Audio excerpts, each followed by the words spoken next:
दोस्तों, आज हम एक ऐसी शख्सियत जिनकी गिनती दुनिया के सबसे महान खिलाड़ियों में होती है, जिन्हें हॉकी का जादूगर कहा जाता है, मेजर ध्यानचंद का जीवन परिचय।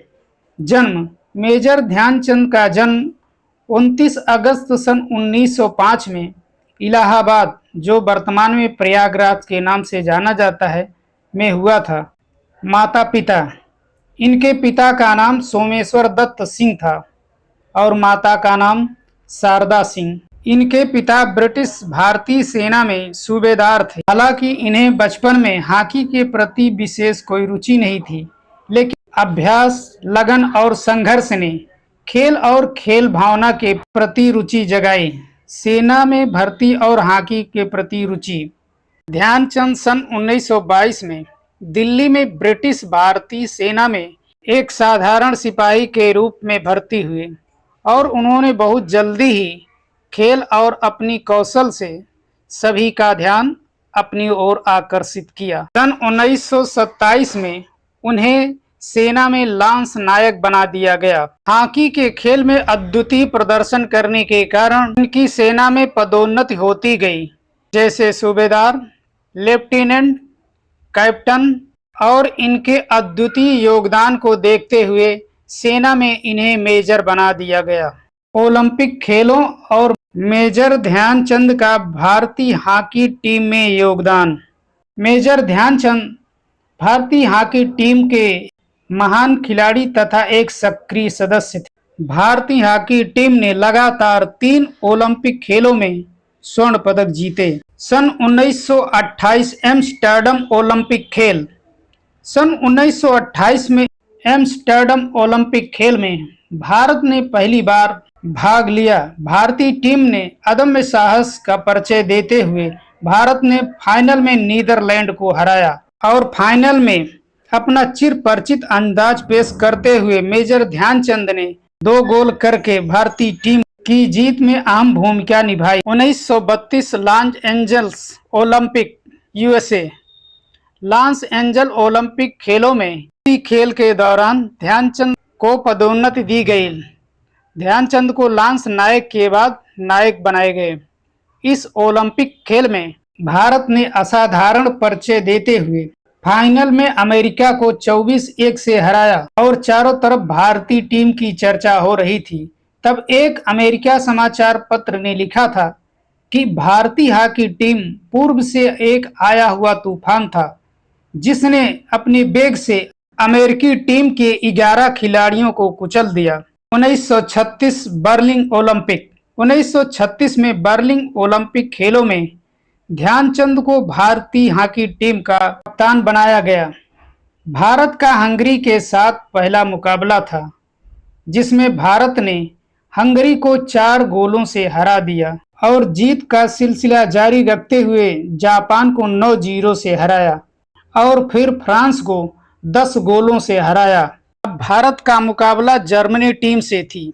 अभ्यास मैच के दौरान जर्मनी टीम ने भारत को बुरी तरह से हरा दिया था, जिससे भारतीय खिलाड़ी बहुत ही हतोत्साहित हुए थे। लेकिन भारतीय हॉकी टीम के मैनेजर पंकज गुप्ता ने एक युक्ति निकाली। उन्होंने भारतीय टीम को प्रोत्साहित करने के लिए तिरंगा तत्कालीन ध्वज को दिखाकर और उसकी लाज बचाने के लिए खिलाड़ियों को प्रोत्साहित किया और अब 15 अगस्त को भारत का मुकाबला जर्मनी से हुआ और भारत ने वही साहस दिखाते हुए जर्मनी को 8-1 से हरा दिया।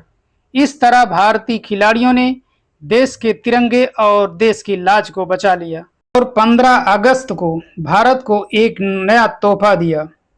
इस तरह भारतीय हॉकी टीम ने लगातार 3 ओलंपिक खेलों में स्वर्ण पदक भारत को दिलाया और इस तरह देश और विदेश भारतीय हॉकी टीम को नई ऊंचाइयों और विश्व में हॉकी का डंका बजाया।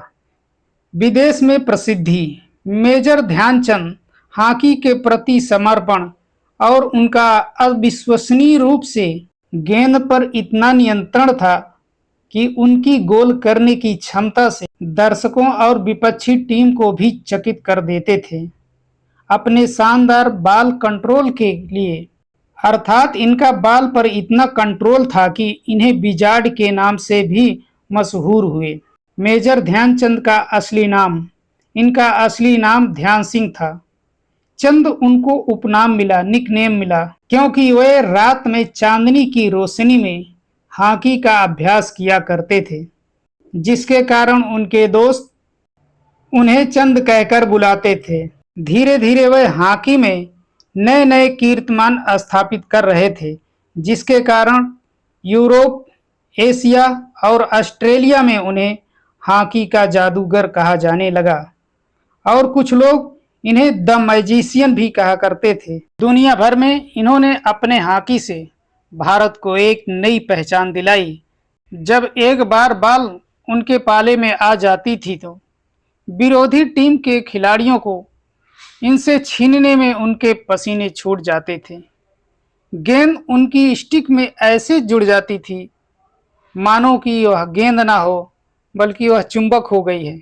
एक बार उनकी इस जादुई खेल के वजह से नीदरलैंड मैच के दौरान अधिकारियों ने मेजर ध्यानचंद की स्टिक को तोड़कर जांच की कि कहीं उनके स्टिक में चुंबक तो नहीं है और उन्हें फिर से खेलने के लिए एक नई स्टिक दी गई। लेकिन उन्होंने इस नई स्टिक से भी वही हुनर दिखाया। अपने इस हुनर के बदौलत ध्यानचंद ने जर्मनी के शासक हिटलर तक को भी अपना मुरीद बना लिया था।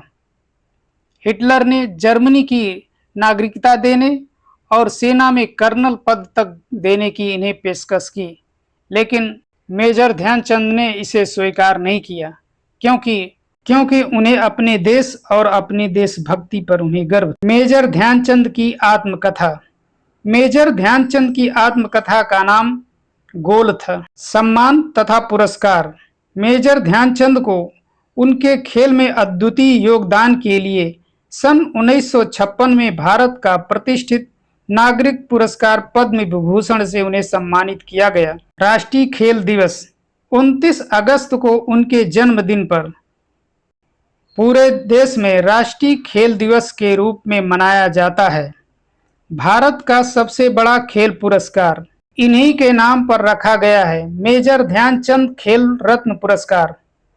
पहले भारत का सबसे बड़ा खेल रत्न पुरस्कार, जिसे राजीव गांधी खेल रत्न के नाम से जाना जाता था, मेजर ध्यानचंद के खेल में अद्वितीय योगदान के लिए सन 2021 में इसे मेजर ध्यानचंद खेल रत्न कर दिया गया। मेजर ध्यानचंद के रिकॉर्ड तथा उनका हॉकी के क्षेत्र में योगदान, 3 ओलंपिक खेलों में स्वर्ण पदक तथा 185 अंतर्राष्ट्रीय मैचों में इन्होंने 570 गोलों का अद्भुत रिकॉर्ड बनाया है। इनकी मृत्यु, मेजर ध्यानचंद की मृत्यु 3 दिसंबर 1979 में 74 वर्ष की उम्र में नई दिल्ली में हुई। आज हम 29 अगस्त को हॉकी के जादूगर द मैजिशियन नाम से विख्यात पूरे विश्व में भारत को हॉकी में पहचान दिलाने वाले और खेल को एक नई ऊंचाई और आयाम देने वाले महान खिलाड़ी मेजर ध्यानचंद को उनके जन्मदिन पर कोटि कोटि नमन, वंदन और अभिनंदन तथा श्रद्धा सुमन अर्पित करता हूँ। धन्यवाद। जय हिंद, जय भारत।